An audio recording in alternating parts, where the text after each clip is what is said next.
keeper of echoes, echoes of stories, through time and realities.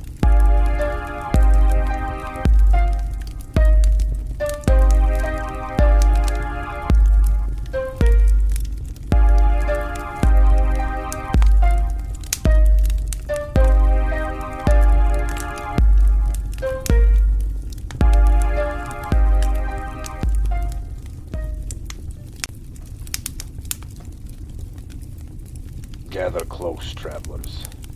The night grows long, and the wind carries old whispers. I am Thalen Orus, keeper of echoes, collector of stories that refuse to die.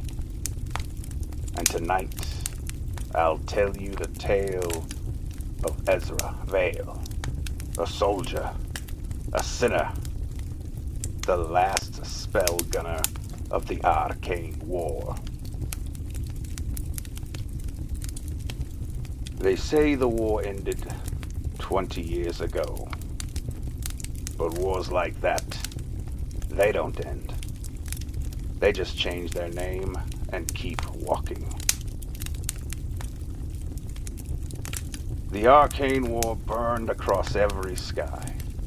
Nations fed their sons into the furnaces of spellcraft. Tanks ran on bound spirits. Bullets etched with runes that sang when they flew. And then came the Aether Titans. Gods made of machine and madness. They turned the world into glass and smoke. When it was over, the victors made new laws. No magic, no spells, no talk of gods.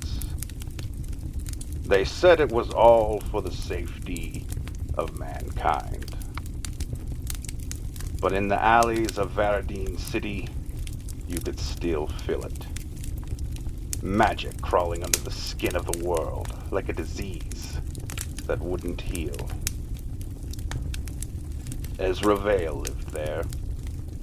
Once, he was a sergeant in the Spellgunners. Men who could channel their souls through bullets. Now, he drank cheap whiskey and solved cheaper cases. One tired hand always hovering near the pistol that still hummed when he slept.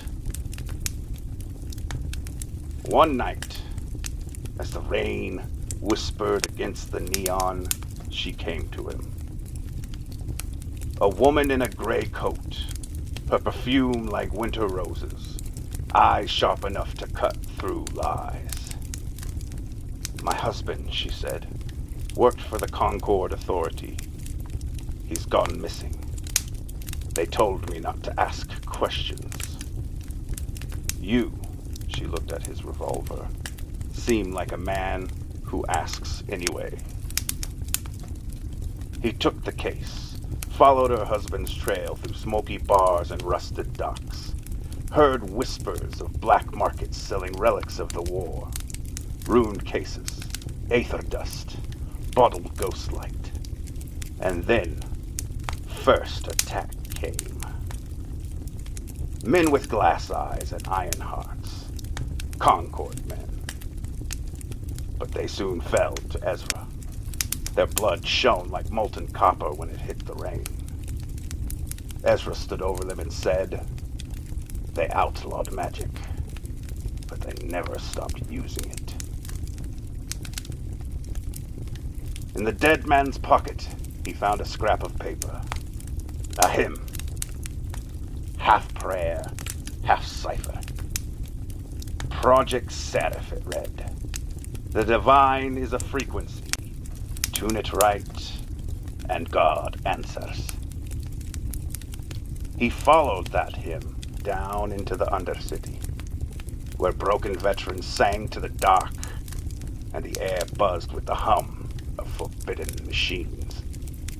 That's where he found the Crimson Choir. They said the gods weren't dead, only asleep, buried beneath the iron and industry. They meant to wake them.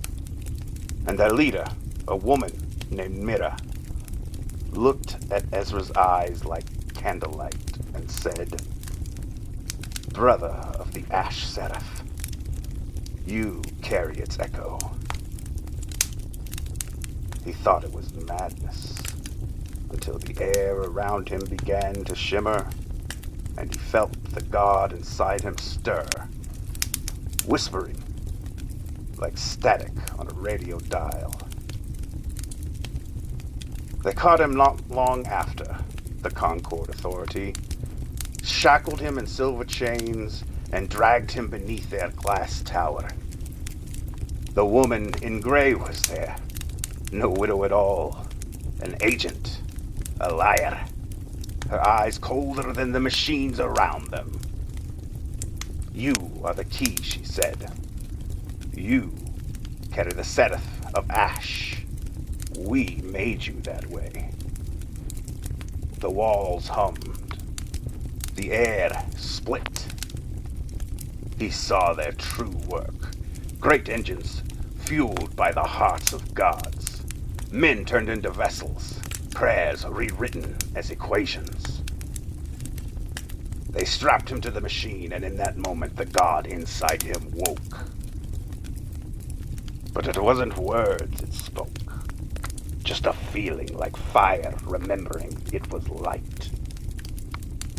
He tore free, walked through fire that melted bullets, mid-flight.